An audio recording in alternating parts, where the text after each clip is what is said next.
ونصلي على رسوله الكريم أما بعد فأعوذ بالله السميع العليم من الشيطان الرجيم بسم الله الرحمن الرحيم قال الله سبحانه وتعالى عز وجل في مقام آخر فاذكروني أذكركم واشكروا لي فلا تكفرون۔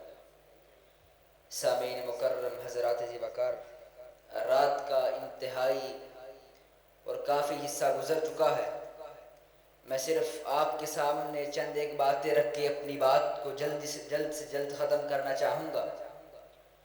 میں نے جو آیت کریمہ آپ کے سامنے تلاوت فرمائی ہے، اس میں رب تعالی اس بات کا اعلان فرماتے ہیں فاذکرونی اذکرکم واشکروا لی فلا تکفرون۔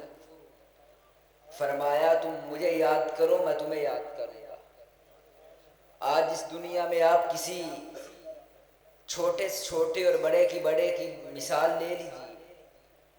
آپ کسی بھی تہذیب، کسی بھی تمدن، کسی بھی معاشرے اور کسی بھی ملک اور کسی بھی دنیا میں کوئی بھی علاقے میں چلے جائیں اور کسی بھی شخصیت سے مل جائیں، جب کوئی بھی بندہ چھوٹا، جب اس کی بڑا بندہ تعریف کرے بہت وہ خوش ہوتا ہے، اس کے پاؤں زمین پہ نہیں لگتے۔ آج ہماری تعریف کوئی بادشاہ کرے، حکمران کرے، چودھری وڈیرا کرے، ہمارے پاؤں پھولے نہیں سماتے، ہم اتنے خوش ہو جاتے ہیں۔ اس بندے کی کیا خوش، وہ بندہ کتنا خوش نصیب آدمی ہے اور کتنا خوش بخت آدمی ہے کہ جس کا تذکر رب رحمان کرتا ہے، جو ساتوں زمینہ کا بادشاہ ہے، رب کرتا ہے۔ حضرات، میں آپ کے سامنے ذکر الہی کے دو چار نقصان اور دو چار فوائد بیان کر کے اپنی بات کو ختم کرتا ہوں۔ رسول اللہ صلی اللہ علیہ وسلم نے حدیث میں فرمایا، صحیح بخاری مسلم میں حدیث ہے، الا ان فی الجسم مضغہ، خبردار لوگوں سنو، اے امت محمدیہ صحابہ سنو، جسم میں ایک ٹکڑا ہوتا ہے، الا فی الجسم مضغہ، جسم میں، انسانی جسم کے اندر ایک لوتھرا ہے، ٹکڑا ہے۔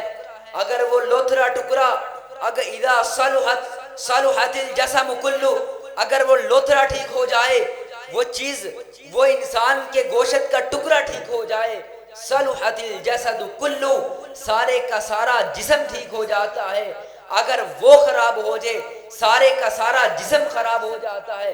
الا وہی القلب، لوگو سنو، وہ ٹکڑا کون سا ہے؟ وہ دل کا ٹکڑا، وہ دل ہے۔ اور اسی دل کے بارے میں رب تعالی قرآن پاک میں فرماتے ہیں، الا بذکر اللہ تطمئن القلوب، اور لوگو سن لو، تم راحت تلاش کرتے ہو، لوگوں کے پاس تم راحت اور سکون تلاش کرتے ہو، تعریفات کے پل باندھنے میں تم راحت اور سکون تلاش کرتے ہو، مال و دولت اور سرمایہ داری میں، اور لوگوں سنو، الا بذکر اللہ تطمئن القلوب، خبردار اللہ متربع کرنے چاہتے ہیں۔ جیسے ہم کہتے ہیں نا لوگوں ہیلو خبردار کر کے بات کرتے ہیں، اللہ بھی ایسے بات کر رہے ہیں، اللہ کہہ کے کہنے خبردار۔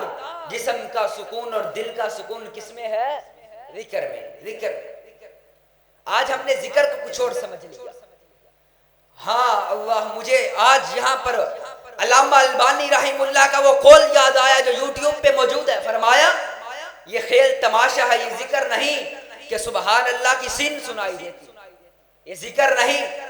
آج یہاں اس محفل کے اندر اور اس پروگرام کے اندر میرا کوئی نام بار بار لے، مجھے غصہ آ جائے اور کہے عثمان عثمان عثمان، اور رب رحمان کا نام جب ہم اس تقدس سے نہیں لیتے جس تقدس کا وہ حقدار ہے، تو اللہ کو غصہ نہیں آتا۔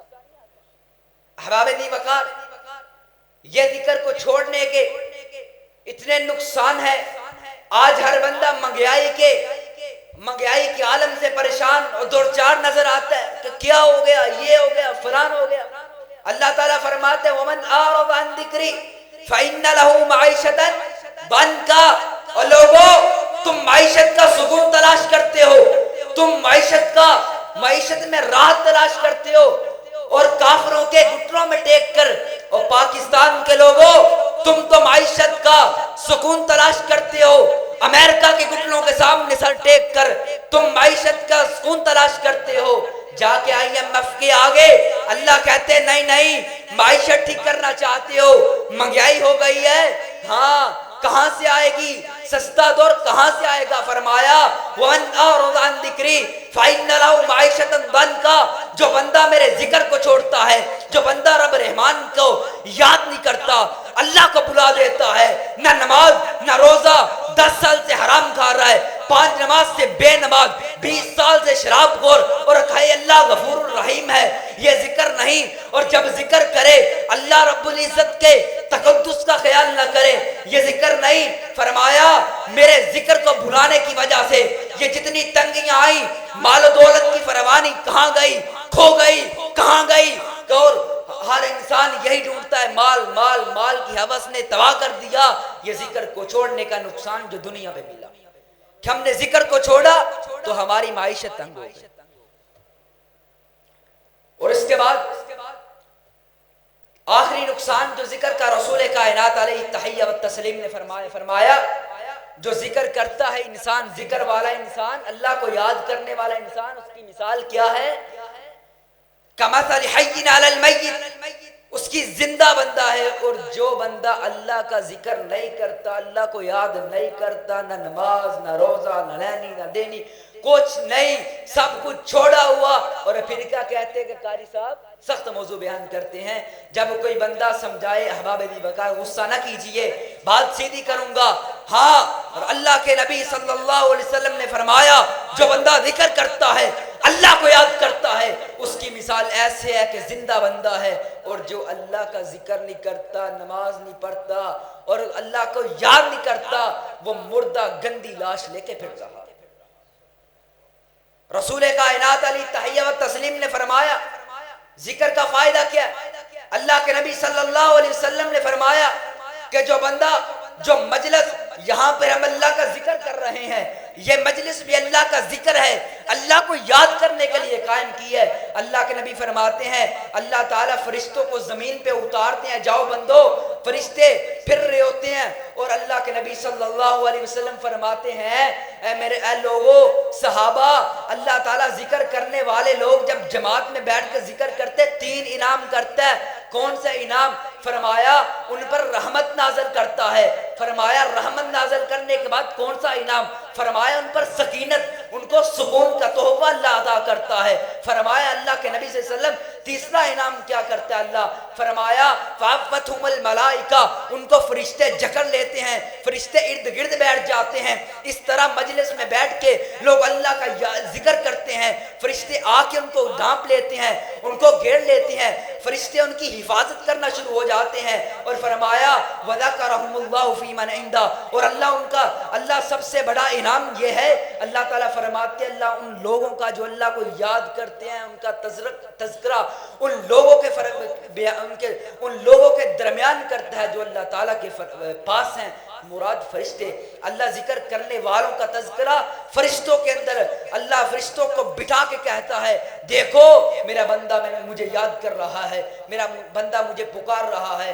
اللہ کے نبی فرماتے ہیں جب ذکر کرنے والی مجلس اٹھتی ہے، فرشتے آسمان پہ جاتے ہیں، اللہ کہتے ہیں آپ فرشتوں کیا دیکھ کے آئے ہو؟ فرشتے کہتے ہیں اللہ کے نبی، اللہ تعالیٰ، اللہ جی زمین کے اوپر تیرے بندے بیٹھ کے تجھے یاد کر رہے تھے۔ فرمایا کیا چاہتے تھے؟ فرمایا اللہ تعالیٰ، اللہ جی وہ تو جہنم سے آزادی چاہتے ہیں، اللہم انا نعوذ بکا من عذاب جہنم، اللہ وہ تو جہنم سے آزادیوں کی دعائیں مانگ رہے ہیں۔ فرمایا کیا جہنم دیکھی؟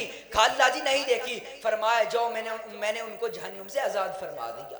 فرمایا کیا چاہتے تھے؟ کہا اللہ تیری جنتوں کے امیدوار ہیں، جنتوں کی طمع اور لالچ لے کے بیٹھے ہوئے ہیں۔ فرمایا جاؤ میں جنت بھی عطا کرتا ہوں۔ فرمایا اللہ تعالی، اللہ جی ان لوگوں کے درمیان ایک بندہ ایسا آیا تھا جو آیا تو ذکر کے لیے نہیں تھا بلکہ ان لوگوں کے درمیان کسی کام کاج کے لیے آیا تھا۔ فرمایا جاؤ میں اس آنے والے کو بھی ان کی برکت کے ساتھ اسے بھی معاف کرے۔ یہ ہے ذکر کا انعام۔ حضرات اپنے زبانوں کو ذکر سے تر فرما لیجئے، بیٹھے جاگتے ادھر آتے گھومتے پھرتے ذکر کیجئے۔ میں 2-3 حدیثیں اور ذکر الہی کی فضیلت اور جو اللہ کے نبی نے دعائیں سکھائی. بات ختم کرتا ہوں. جویریہ بنت حارثہ رضی اللہ تعالی عنہ، صحیح بخاری مسلم کی حدیث ہے، فرمایا جویریہ بنت حارثہ رضی اللہ تعالی، اللہ کے نبی کی صحابیہ بیٹھ کے سیل میں ذکر کر رہی ہیں.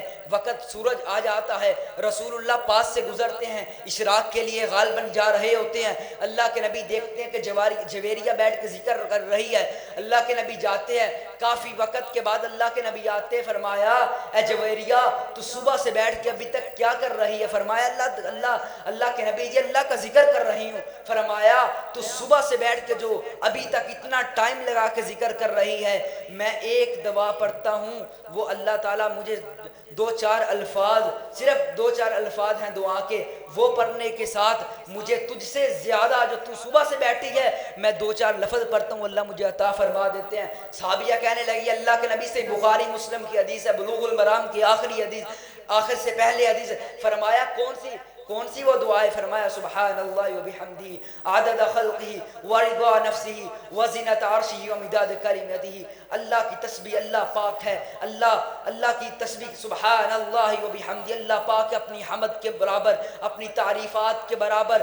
سبحان اللہ و بحمدہ عدد خلقہ، جتنی مخلوق اس نے پیدا کی اس سے بھی زیادہ وہ پاک ہے. عدد خلقہ ورضا نفسہ، اور اس کی جتنا وہ راضی ہوتا ہے رب تعالی اپنے بندوں پہ اس کی رضا سے زیادہ.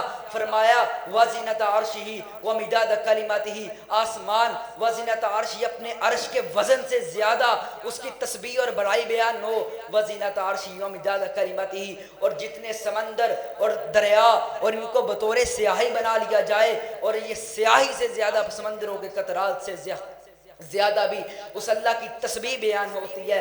رسول اللہ صلی اللہ علیہ وسلم کے پاس غریب صحابہ آئے، انہوں نے کہا اللہ کے نبی ہمارے سے تو جو امیر صحابہ ہیں وہ آگے چل گئے، بالنعم العلا والنعیم المقیم. فرمایا اللہ کے نبی جو امیر صحابہ ہیں وہ تو نیکیوں میں آگے چلے گئے، ہم غریب ہیں، کھانے کے لیے بہت مشکل سے ملتا ہے، ہم تو امیر ہم سے آگے چلے گئے. ہماری والی سوچ نہیں تھی صحابہ کی کہ مال یہاں سے آئے گا یہاں سے آئے گا، ادھر سے حرام کی، ادھر سے حرام کھایا ادھر سے کھایا، اوپر نیچے سے ہر طرف سے کھانے اور پینے کی نظر نہ. فرمایا مال مانگنے بھی نہیں آئے، کیا کس لیے آئے ہیں؟ اللہ کے نبی امیر صحابہ نیکی میں آگے چلے گئے ہیں، ہم غریب ہیں. فرمایا کیسے آگے گئے ہیں؟ فرمایا اللہ کے نبی صلی اللہ علیہ وسلم وہ نماز پڑھتے ہیں کئی کما نصلی، جیسے ہم نماز کرتے ہیں، وہ روزے رکھتے ہیں ہم بھی روزے رکھتے ہیں. اللہ کے نبی نے پوچھا پھر کیا بات ہے؟ اللہ کے نبی وہ زکوٰۃ دیتے ہیں، ہمارے پاس پیسے نہیں ہم زکوٰۃ نہیں دے سکتے. فرمایا اللہ کے نبی ان کے پاس سواریاں جہاد کراتے ہیں، ہمارے پاس سواریاں نہیں. اللہ کے نبی جی وہ حج کراتے ہیں، ان کے پاس مال ہے، ہمارے پاس سواریاں نہیں، ہم نہیں حج کر سکتے. فرمایا تم ہر نماز کے بعد 33 بار سبحان اللہ، 33 بار اللہ الحمدللہ، 33 بار اللہ اکبر، صحیح بخاری مسلم کی روایت ہے. اور 100ویں مرتبہ لا الہ الا اللہ وحدہ لا شریک لہ لہ الملک ولہ الحمد وہو علی کل شیء قدیر. تم پڑھو، میں رب العزت، میں اللہ تعالیٰ تمہیں ان امیر صحابہ کے برابر حج کا جہاد کا ہر کوئی ثواب اللہ عطا فرما. یہ ہے ذکر الہی کی فضیلت بہت ہے.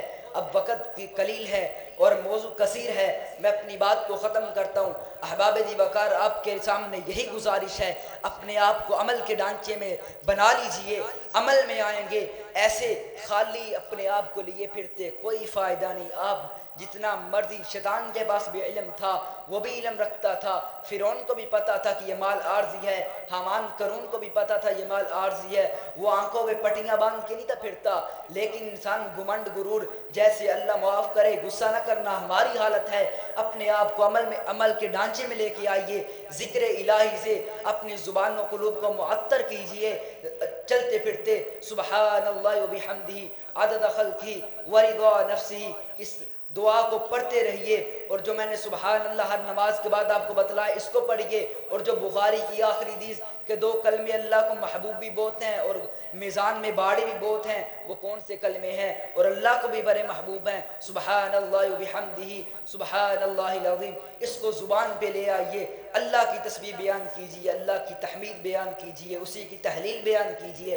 اللہ سے دعا ہے کہ اللہ جتنے آئے ہیں ان سب کو اپنے ذکر سے ان کے دلوں کو معطر و منور فرما اور ہمیں سب کو اللہ اپنا ذکر کرنے کی توفیق عطا فرما۔ اور علامہ البانی کا وہ قول پھر دہرا لیجئے کہ سبحان اللہ کی سین کی آواز نہ آئے بلکہ بہت پیار سے سبحان اللہ پورا کہیجئے۔ وما علینا الا البلاغ۔